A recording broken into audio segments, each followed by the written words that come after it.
Hi guys, so that's me eventually back home again now after 3 weeks away at work. So just the treadmill as it was. And then funny enough, today I was back on the treadmill again this morning. So the reason for that is that for me, speed sessions, I can either concentrate on the speed and the paces and what I'm doing in the times, or I can concentrate on traffic. But if I'm aware of when I'm running, I like to be aware of what's going on around me, roads on the vehicles wise. So I can't really concentrate on constantly looking at your watch, waiting for your next interval to start or stop or whatever. So I do all speed work, or majority of speed work on a treadmill. So coming now off night shift at work, having woke up at 1 o'clock this morning, 3 a.m. and then eventually 5 a.m. I just thought, that's it, I've had enough. I got up, got my kit together, and 6 a.m. I was in the gym, did the treadmill session, the tempo 3-2-1. Good session, enjoyed that. It was probably a little bit tougher than what I was expecting. So whether that's just a bit of fatigue in the legs still or not, I'm not sure. But still, nonetheless, it was a good session. Enjoyed it. So that was done.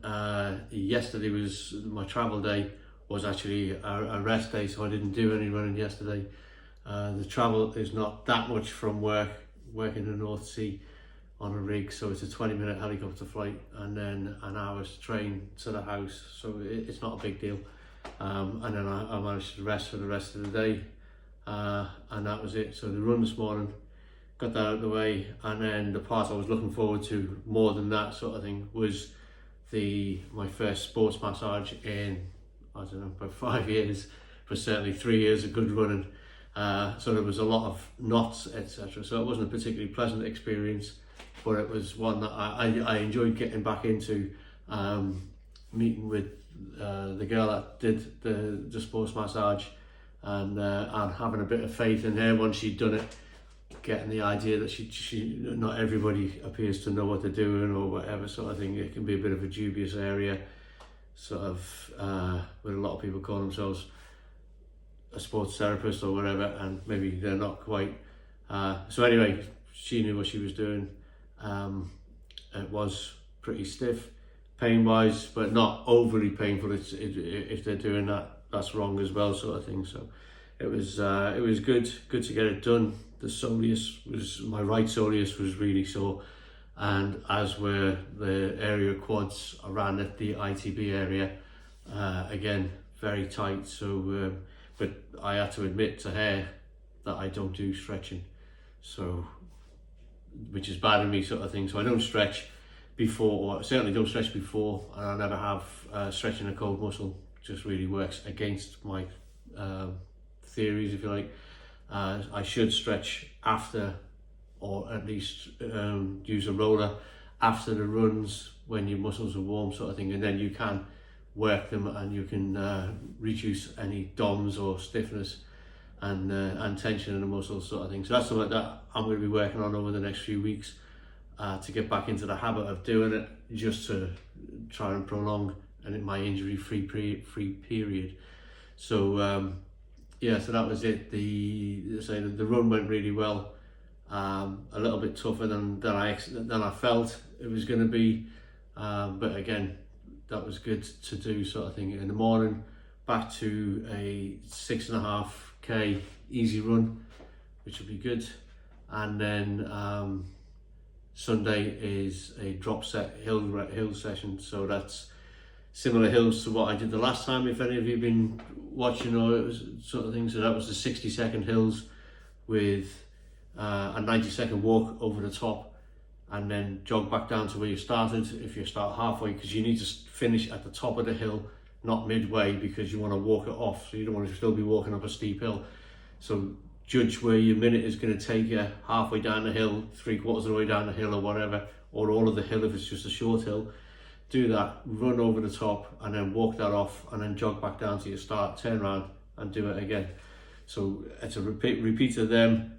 I think 7 of them, I think it is this time, and then we're going to drop set. So after a brief walk, then you're going to start on 30-second hills. So again, only go a half of whatever you've just done, and then just run up there. Or you can probably go a little bit further than a half, because you can run a little bit faster, a little bit harder in a 30-second period as opposed to the 60-second period. I get the same reps for that, and then just jog back down. So literally a 2.5k run to wherever your hill might be, if you can get that, or run your 2.5 and then walk to the base of the hill and then do them from there. So that'll work well for you, or certainly work well for me.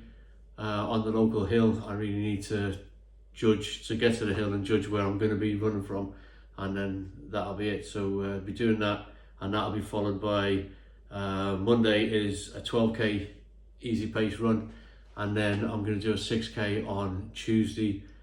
I had planned the 12k, but I'm going on holiday on Tuesday, so I've got a flight to catch at midday. So 6k I'll do for that. And then sort out the rest. Probably pack the bags, because I don't think I've done anything yet. And then fly out, and then I'm racing in the following evening.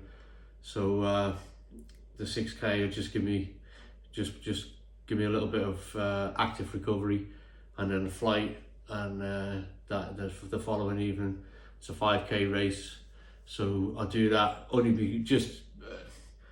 don't know if I'm racing it. I mean, I'm not racing it for any purpose apart from just to check on progress, to see where I am on a 5k run, to see what I can do, and then if need be, I can tweak and push all of my run paces up a little bit more, and just to see, just to clarify what I have done, what I've gained, and how it's all going with the actual race with people around me, and that'll be the telling tale sort of thing. Is okay thinking, oh yeah, it's doing good, I feel really good, but when you race, then you know that you're either doing really good or it's in your head, because that wasn't a particularly good effort or whatever. So we'll see how it goes. But that's it for now. There'll be another content, if you like, clip issued later on today as well. That's because I'm going to look at a bunch of shoes, because I'm constantly seeing posts in the regular Facebook pages where people just sort of seem to think you can jump in and just say, pair of shoes for a neutral runner, go, and think and everybody jumps on that and says, oh, I like these, I like those, these are great, they're great, these will sort you out. But nobody knows the person. You don't know how big he is, she is, the weight, what their history is, or anything. So it's a bit daft, and I'm just trying to prove a point. I've got 12 pairs of shoes on the floor that I've accrued over a few years, so a lot of them should have gone in the bin, but we're having to clear out now. But before they go into the bin, there's a story behind each pair. Basically, some of them I've just worn out and are replaced like for like. The last 5 or 6 pairs are just like for like.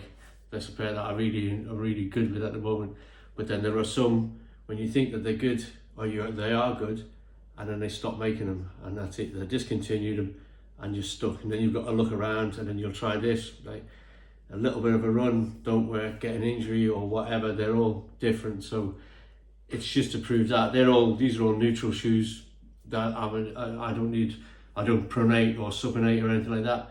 So they're all quite simple shoes, but still it goes wrong, and it gets expensive if it goes wrong.